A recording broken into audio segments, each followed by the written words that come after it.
Nang makita ito, tumalon si Old Four, ang Master Energy ay nagtipon sa kanyang kamao, at sa isang iglap, winasak niya ang malaking puno sa ilang bahagi.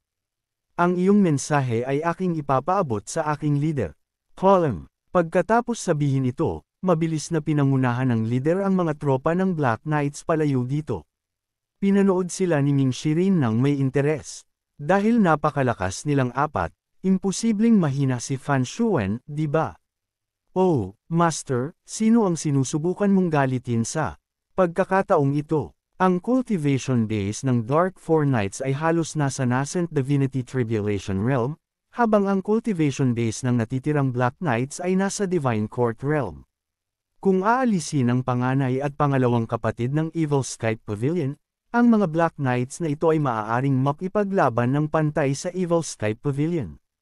Imposibleng ang taong nag-utos sa mga taong ito ay walang kwenta sa mundo ng cultivation. Fan Shuwen, sino ka ba talaga? Matapos ipahayag ang kanyang sorpresa, si Ming Shirin ay nagtungo sa kagubatan. Ang kanyang figure ay nawala dito sa isang kisap mata na parang kidlat. Ang mga Imperial Guards ang nagbabantay sa kapital.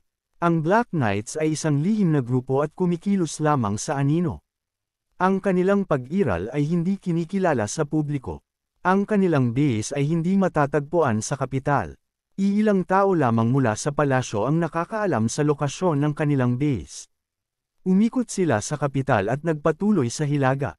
Hindi nagtagal, nakabalik sila sa headquarters ng Black Knight sa isang tiyak na hanay ng bundok. Pagdating sa Grand Hall, ang ilang individual ay lumuhod sa isang tuhod. Aking Panginoon, nakumpleto na namin ang aming misyon. Ang traidor ng Upper Prime City ay napatay na ng Black Knights. Sa harapan nila, isang matayog na figure na nakasuot ng itim na baluti ang nakatalikod sa kanila. Mahusay, mayroon din akong isa pang bagay na iuulat. Nakatagpo kami ng isang kontrabida mula sa Evil Sky Pavilion sa aming pagbabalik. Ang Evil Sky Pavilion ay may mensahe para sa inyo. Humihiling ang Evil Sky Pavilion ng pakikipagpulong sa inyo. Nagtakda sila ng deadline na 3 araw. Nang marinig ito, mahinang tumawa si Fan Shuwen. Ito ay isang pagsubok na dapat kong harapin. Aking Panginoon, ang Evil Sky Pavilion ay kilala sa mundo ng cultivation. Nakagawa ito ng 9 na dakilang kontrabida sa loob ng mga siglo, na ang mga pangalan ay gamulat sa mga lupain. Ang tagapagtatag ng Unorthodox Dao, si Jitian Dao, ay may hindi maarak na cultivation base. Aking Panginoon, iminumungkahi ko na iwasan natin ang Evil Sky Pavilion.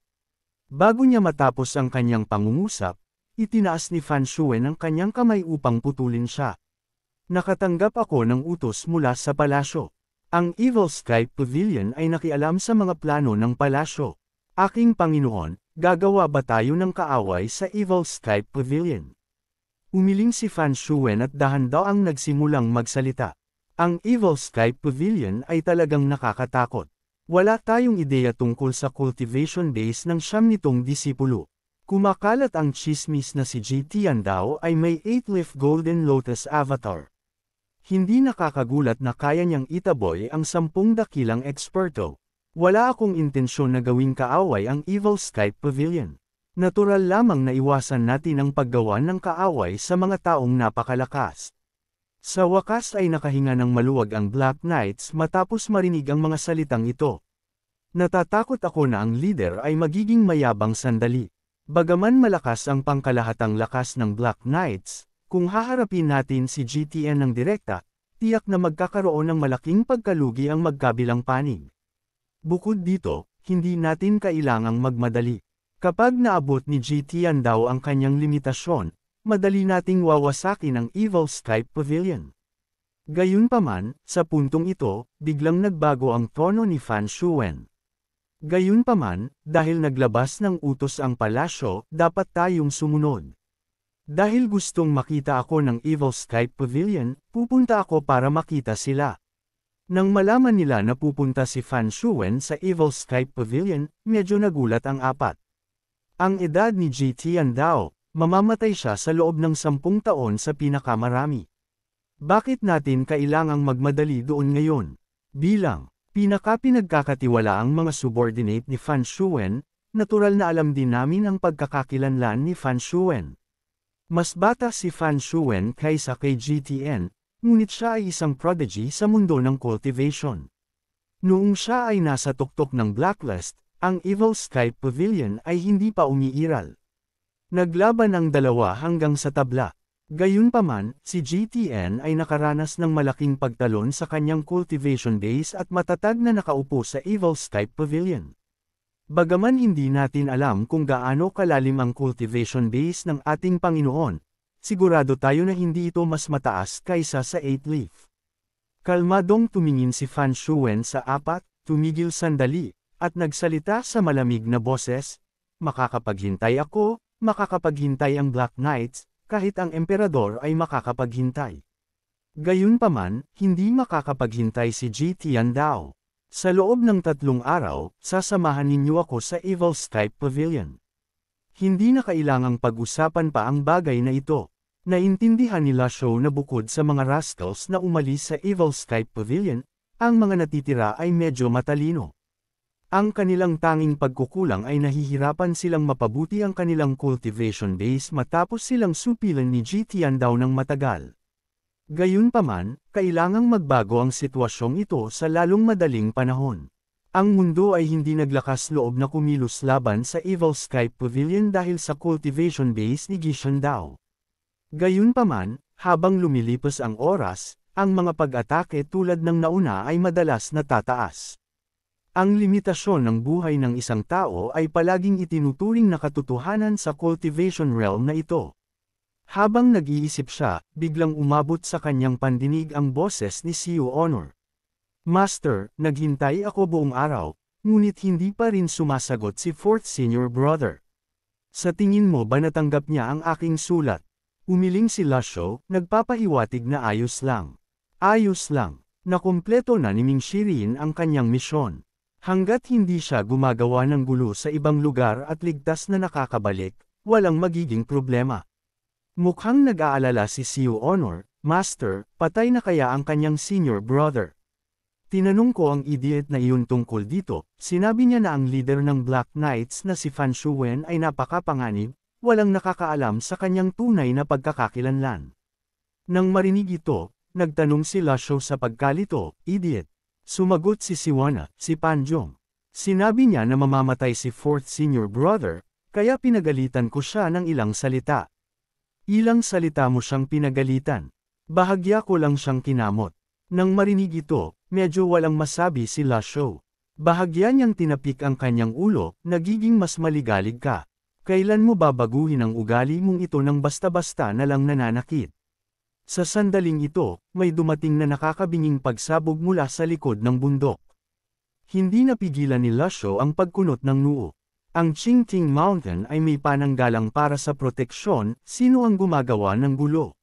Sa gitna ng kanyang mga pagdududa, nakita niyang nagmamadaling lumapit si Panjong, na masayang sumisigaw, Third Mister ay nagkaroon ng breakthrough." Nakatulala si Lasho sa kanya. Pagbati, "Pavilion Master. Ako si Panjong, nadapa ako sa aking sarili." Nang marinig ang balitang ito, tuwang-tuwa rin si Siu Honor. "Napakaganda." Pinagalitan ni Lasho sa mahinang boses, "Ikaw ang pinakawalang pakialam dito, hindi ka ba dapat magsikap na habulin ang iyong senior brother?" Lubos na nasiyahan si Lasho sa kanyang disipulo na si Duan Mashan. Si Duan Mashan ay hindi kasing mapanuri tulad ni Ming Shirin.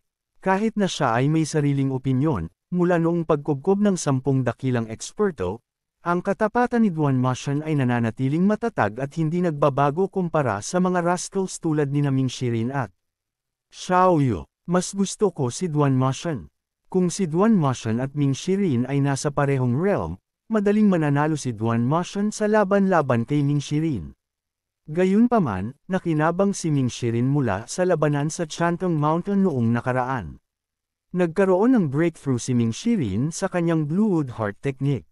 Bagaman mas mabagal ang pag-unlad ni Duan Mashan, hindi nakakagulat na nagkaroon siya ng breakthrough sa kanyang realm. Gayunpaman, hindi kailangang mag-alala tungkol sa cultivation ni Lil Yuaner. Siya ang pinakahuling nagsimula, ngunit ang kanyang antas ng cultivation ay pinakamabilis na umunlad. Kahit si Joe Giffen, ang panganay na disipulo ng Heavenly Sword Sect, ay hindi kasing galing niya. Lumapit si Duan Moshan kay Lasho na masayang masaya. Nagkaroon ako ng swerte at nagawang makalagpas sa Nascent Divinity Tribulation Realm at matagumpay na nabuo ang 100 Tribulation inside Avatar. Tumango si Lasho bilang pagsang-ayon. Mabuti na nagkaroon ka ng breakthrough. Ang landas ng cultivation ay mahaba, kaya tandaan na huwag masyadong maging mayabang o minipin at magtrabaho ng mas mahirap. Nang marinig ito, magalang na yumuko si Duan Moshan. Salamat sa iyong mga aral, Master.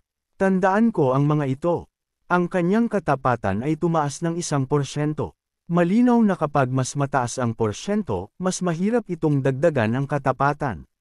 Sa puntong ito, biglang naisip ni Lucio ang Overlord Spear. Tila ang itinalagang may-ari ng Fierce ay si Duan Moshan. Kinultivate ni Duan Moshan ang Divine One technique na kasama ang swordsmanship at spearmanship. Ang karakter ni Duan Moshan ay prangka at mabangis, na maaaring gawing mas angkop ang Overlord Spear para sa kanya kaysa sa isang espada. Ang sibat at espada ay gawa sa dalawang magkaibang sandata, ngunit haantong sila sa parehong resulta. Kung ang cultivation ni Duan Moshan ay lubos na mapapabuti, magiging kapaki-pakinabang din ito para sa akin. Sa pag-iisip nito, nag-iwan siya ng isang salita at tumayo upang bumalik sa Evil Skype Pavilion. Maghintay ka rito, babalik ako agad. Bumalik siya sa lihim na silid ng Evil Skype Pavilion, kinuha ang Overlord Spear, at pagkatapos ay nagmadaling bumalik sa kanyang dating posisyon. Nang makita ang Master na bumabalik na may sandata sa isang kahangahangang paraan, medyo naguluhan si Duan Moshan. Hindi pa nararating ni Lasho ang kanyang patutunguhan nang ihagis niya ang Overlord Spear sa kanyang kamay. Sa pag-iisip na parurusahan siya ng Master, agad na nataranta si Duan Moshan. Master, hindi ako ng ahas, hindi ako. Sa sumunod na segundo, tumaas ang ulo ng Overlord Spear at matatag na lumapag sa kanyang mga kamay. Ding! Matagumpay na nagkaroon ng may-ari ang Overlord Spear. Na-activate ang Heaven Grade Reward, 1,000 merit points. Binigyan siya ni Lasho ng makahulugang tingin. Ibinibigay ko ang Overlord Spear sa iyo. Gamitin mo ito ng maayos at huwag mo akong bigan. Nang matanggap niya ang Overlord Spear, tuwang-tuwa siya at mabilis na nagbigay ng magalang na pagyuko. Salamat Master sa pagbibigay sa akin ng sandatang ito. Tumango si Lasho nang walang pakialam. Tila ang mga grado ng mga sandata ay maaabot lamang ang kanilang potensyal kapag ibinigay ang mga ito sa isang angkop na may-ari. Kung basta-basta itong ibinigay sa isang taong hindi angkop dito, hindi nito mailalabas ang buong potensyal nito. Nakaya rin niyang basagin ang mga cold iron chains. Ang gantimpalang ito ay maganda. Hindi ko pa rin alam kung ilang sandata ang natitira matapos ang pagkamatay ni Ji Tiandao. Pagkatapos ng lahat, maraming disipulo, dapat silang bigyan ng biyaya ng pantay-pantay. Sa oras na ito, lumapit si Sio Honor ng may inggit. Master, gusto ko rin. Mababa pa ang iyong cultivation base, kaya hindi ka dapat naglalaro. Pinaglaruan ito ni Duan Moshan sandali, tila gustong-gusto niya ito. Pagkatapos ay ibinaling niya ang kanyang tingin kay Panjong at Joe Giffen. Mag-spar tayo. Hihintayin ko kayo sa likod ng bundok. Master, magte-training ako gamit ang aking sandata. Aalis na ako. Nang marinig ito, ikanaway ni Lasho ang kanyang kamay. Sige. Pagkaalis nilang tatlo, mabilis na lumipad ang isang ibong mensahero. Agad na lumapit si Sio Honor at kinuha ito. Master, sulat mula kay 4th Senior Brother. Babasahin ko ito para sa iyo. Master, naiparating ko na ang iyong mensahe sa Black Knights. Darating sila sa Evil Skype Pavilion sa loob ng ilang araw. Babantayan ko sila sa daan. Matapos itong basahin, tila medyo nagulat si Sio Honor. Talagang matapang si Fan Shuen, naisip niyang madali siyang papayag na pumunta rito. Master, huwag mo siyang kawan, patayin mo siya sa isang sampal. Hinimas ni Lasho ang kanyang balbas, medyo walang masabi. Kung papatayin ko siya, sino ang maglalantad ng katotohanan sa likod ng pagkawasak ng Fish Dragon Village?